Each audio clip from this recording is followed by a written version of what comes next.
Hello crafty friends, it is time for another DItry video.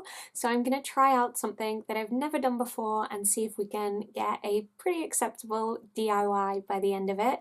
And I'm using this. This stuff is so soft and it's a wool or a yarn, I guess, and I've never really been into that, like knitting and crocheting.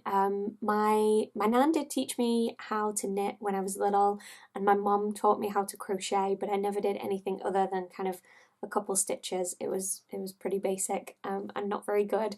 But the interesting thing about this is you don't need a crochet hook or knitting needles. So it's got all of these fluffy loops, and it apparently makes it really easy to create like a scarf or a blanket, and we're going to see how it goes. This is the product here. It has all of these kind of series of loops, and they're all kind of stitched into place, so they won't come apart if you pull on them, and they're nice and evenly spaced, and I guess that helps to kind of create an evenness throughout your project that I wouldn't necessarily be able to create with knitting needles or a crochet hook. And according to this packaging, so this is from Yarnspirations, which is an awesome name, and according to the packaging it tells me somewhere free pattern on the label. Okay, so we're expecting there to be a pattern in here. So I'm going to try and read these instructions and this pattern and see if I can figure out what I need to do. Working yarn is held behind stitches throughout lumps? I'm failing already. Loops, not lumps.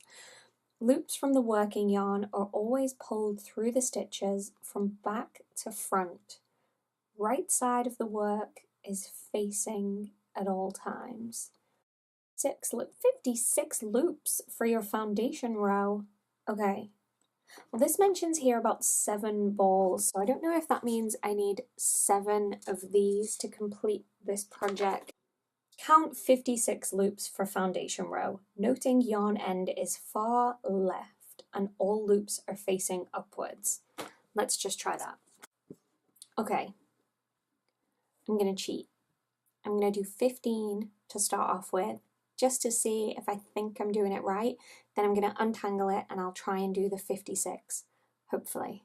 So step 1, count 15 loops for foundation row, noting the yarn is at the left side and the loops are facing upwards. I think that's what I've done. First row, working from right to left, cross the 56th, so I guess our 16th loop in front of the 15th loop. Pull the next loop from the working yarn up from behind. Wait, what? Okay, I think it just means go like this. So I'm gonna cross it over and pull that loop through. I think that's all it wants me to do. Yeah, feels right. So I continued just working my way across this first practice row, pulling each loop through the loop on my starting line until I got to the end. Skip the first stitch of the row just worked, cross the second stitch in front of the third stitch, holding the crossed stitches in position, pull the loop from the working yarn,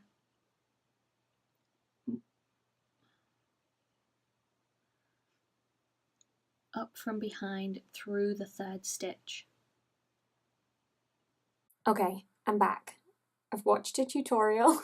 I think I know what I'm doing. I'll include a link to the tutorial that I've watched in the description below, but I learned a couple of things. First of all, you have to start with an even number of stitches. So I'm going to use 8. So 1, 2, 3, 4, 5, 6, 7, 8.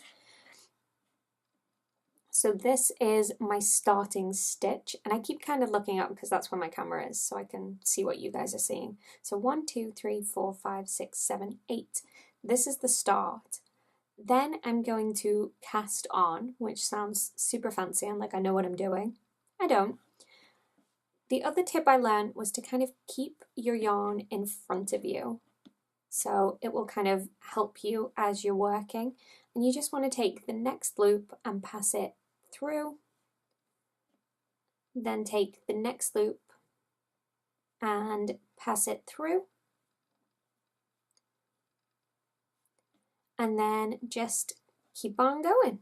Now, another tip that I learned was when you're finished with a row, just go back and gently pull on the stitches to make sure that everything kind of sits in the right position. You can get rid of any twists or figure out any mistakes, I guess. And already it's looking a lot more kind of under control than the chaos I tried to make on my first go. So this is where the crisscross comes in. We skip the first one. We forget about that temporarily. I'm going to move my yarn up here because I'm going to be working in this direction. I want to remember to skip this one. I'm just going to fold him out the way. Then I want to crisscross one on top of the other. So I'm working from left to right. So I take the first one, the left one, cross it over, kind of hold them together, and then do the exact same thing that I just did, but with this crisscross. So I'm going to take my first stitch and pull it through. I hope this is right. Then take the second one, pull it through. And remember, we just ignored this one here, and that's fine. Then I'll do the same thing again, so I'll cross them over, take the next stitch, pull it through. Then the next one, pull it through. Okay, so I think that's row 2 finished. So now for row 3, we take the one that we forgot about, this kind of lonely one here, and we cross it over this loop, just like that. Then we take, first we get our yarn in the right place. Let's help ourselves out. Let's make it as easy as possible. Okay, so we grab this one and we cross it over. Then we take the next one on the kind of free piece, pull that through. Then take the next one, pull that through. Then we grab these two, cross them over. Again, we're working this way, so we take this one over the top,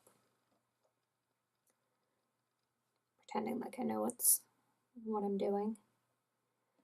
Grab that, pull it through, grab that, pull it through, cross over the next two. Oh, I think I'm getting it. So then I think I just take the last two and cross them and do the same thing.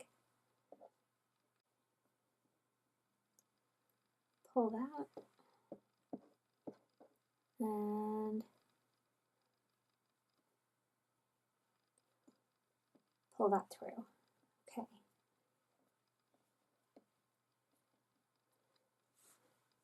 So we're kind of getting that crisscross pattern now.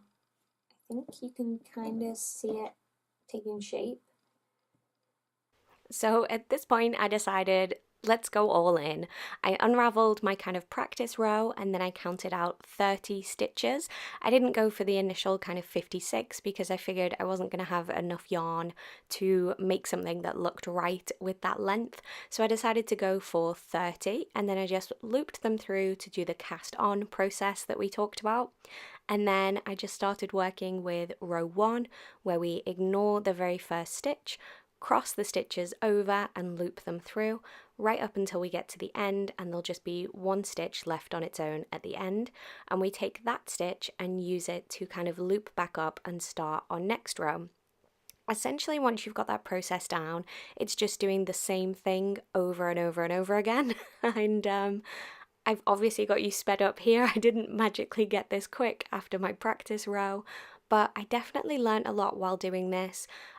Checking the tension as you go, kind of pulling all the pieces up really does help, and it's actually a little bit easier when you've got 30 stitches as opposed to the 8 that I was trying to work with previously. There are a couple mistakes in this project.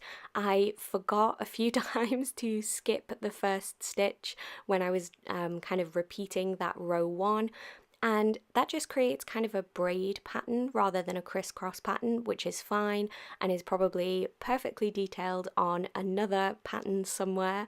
But for this crisscross, you want to make sure that you ignore that first stitch, and that just helps you get that kind of effect of the wool like diving in and out. So I kept going right the way until I got to the end of my yarn, and then I needed to cast off. So this was probably the easiest part of the whole process. I just pulled the loop on the left hand side through the loop on the right hand side, and then kept going right the way until I got to the end. Really easy, and it creates a really nice finished edge. This finished edge is actually much cleaner than my casting on edge. However, both of them look pretty acceptable. I'm really pleased with how this turned out. It's kind of small because I only had the one ball of yarn, but I'm really proud of it. So when I got to the very end, I grabbed some scissors and I just cut 2 of those loops and then actually snipped in between the loops. So it goes from being loops to just being a loose thread. And then I have a loose thread at the start and the end of my project. And I just kind of weave that backwards and forwards into those kind of loops and stitches just to kind of tuck that away and finish off the end of this piece. I believe that's fairly common practice for knitting and crocheting. I'm sure we all know by now I am no expert, so I'm not entirely sure, but I believe that's fairly common practice, just to kind of tuck those edges away and hide them. So here is the finished project. For the most part, I have a perfect crisscross. There are a few places where I crossed kind of left over right or right over left where I shouldn't have, and it kind of ruined the effect of that crisscross. But for the most part, it's just in my first couple of rows, and then everything else looks exactly as it should. So thank you so much for sticking with me. It was definitely a trying DIY, but look how cool this is. It is a tiny little blanket, maybe passable as like a baby blanket. I think I'd have to get a couple more balls of yarn if I wanted to make myself a blanket, but I am so proud of what I've created. Yes, it took me a while to get going. Yes, there was a bit of a learning curve, but this is a complicated pattern. It's that kind of crisscross design that we've talked about in the video. You can definitely just do a straight design as well, but for some reason I thought I'd give this a try because it was what was on the label, and I have to say I think it was a successful DIY, not that I can say that, a successful DIY. It did take quite a long time. It probably took me about 5 hours altogether, but that includes making mistakes, unraveling it, going back and trying again, and also that learning curve that you watched me struggle through. So I definitely recommend giving this a go. I think this product makes it really easy once you get kind of past the basics to create something like this, and yeah, as I say, I'm really proud of it. Cost-wise, it's not too bad. I'll have links in the description below to where you can get this yarn from, and you can see an idea of the cost. But as somebody that isn't very good at crocheting or knitting, I'm extremely proud to say that this is something I made, and I'm really glad that I DIY'd this. Hopefully you're feeling inspired to give it a go as well. If there's anything that you would like to see me try out in a future video, then let me know in the comments below, and thank you for sticking with me until the end of this video. So if you've seen my videos before, you know what I'm about to say. On screen right now, there's a couple more videos that I think you might enjoy. If you haven't already watched them, you can go ahead and click on the thumbnails. And if you're not subscribed yet, what are you waiting for? There's a subscribe button right there. You can tap my logo to subscribe to this channel. But that is all from me today. I hope to see you again soon. Bye for now.